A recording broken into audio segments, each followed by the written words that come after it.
تصور کیجئے کہ آپ سمندر کے بیچ ایک کشتی میں ہو اور اس کشتی کے اندر بحری قزاق موجود ہوں.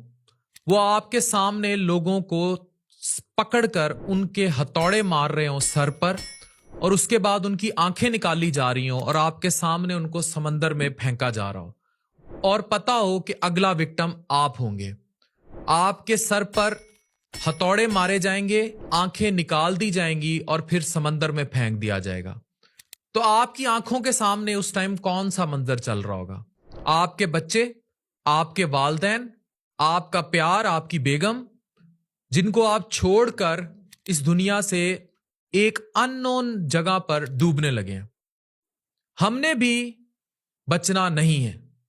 اگر تم میں سے کوئی بچ جائے اور پاکستان جائے تو میرے بچوں کے سر پر پیار کرے، انہیں بتانا کہ تمہارے باپ کی قبر نہیں ہے کیونکہ اسے سمندر میں پھینک دیا گیا تھا.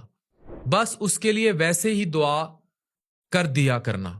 یہ انتہائی دردناک الفاظ ہیں. ایک کشتی گھری ہوئی ہے مراکش کے قریب ساحلوں میں، سمندر میں، اور اس کے اوپر بحری قزاق 4 بندے پکڑتے ہیں اور ایک بندہ ہتھوڑے مارتا ہے سر پہ اور اس کے بعد سمندر میں پھینک دیا جاتا ہے. یہ الفاظ 22 سالہ عاقب کے تھے جس کی لاش اب مراکش کے اسپتال میں موجود ہے. کہا گیا کہ کشتی ڈوب گئی، تارکین وطن ہلاک، لیکن زندہ بچ جانے والوں نے دردناک کہانیاں سنائی. یہ کشتی ڈوبی نہیں بلکہ 50 لوگوں کو افریقن لوگوں نے، کالوں نے ہتھوڑے مار مار، آنکھیں نکال نکال سمندر میں پھینک دیا. جو لڑ سکتے تھے لڑے، پھر منتیں کی، پاؤں پڑے اور پیسے دینے کی بھی پیشکش کی، لیکن ان کالے قزاقوں نے نہیں سنی.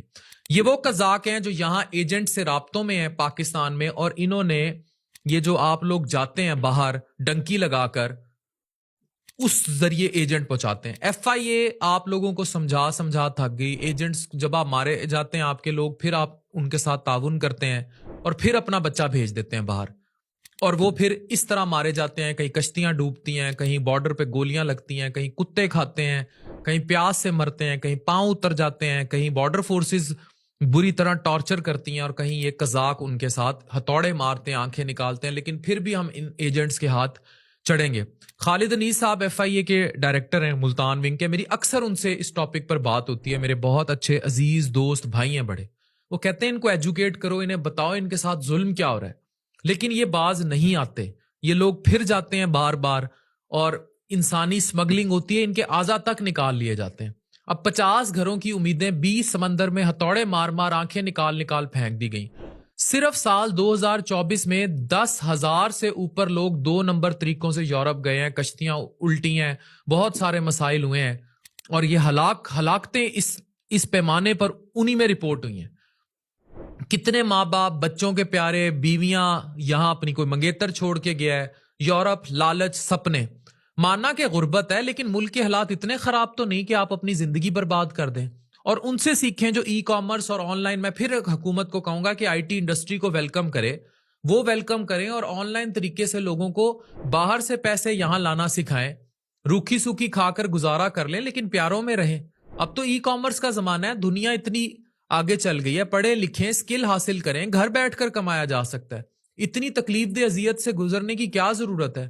مراکش کے یہ جو واقعہ ہوا ہے یہ دردناک ہے، اور کس طرح ان لوگوں کو مارا گیا ہے اور تباہی کی گئی ہے. ہتھوڑے مار مار کر ان کے سر پھوڑے گئے ہیں، آنکھیں نکالی گئی ہیں، سمندر میں پھینکا گیا. لیکن ہم باز نہیں آئیں گے. ہم انلیگل طریقے سے یورپ ہی جائیں گے اینڈ اپنے لیے بدترین مقدر لکھیں گے. یہ ہو رہا ہے. یہ ہمیں سوچنا ہوگا. Thank you very much.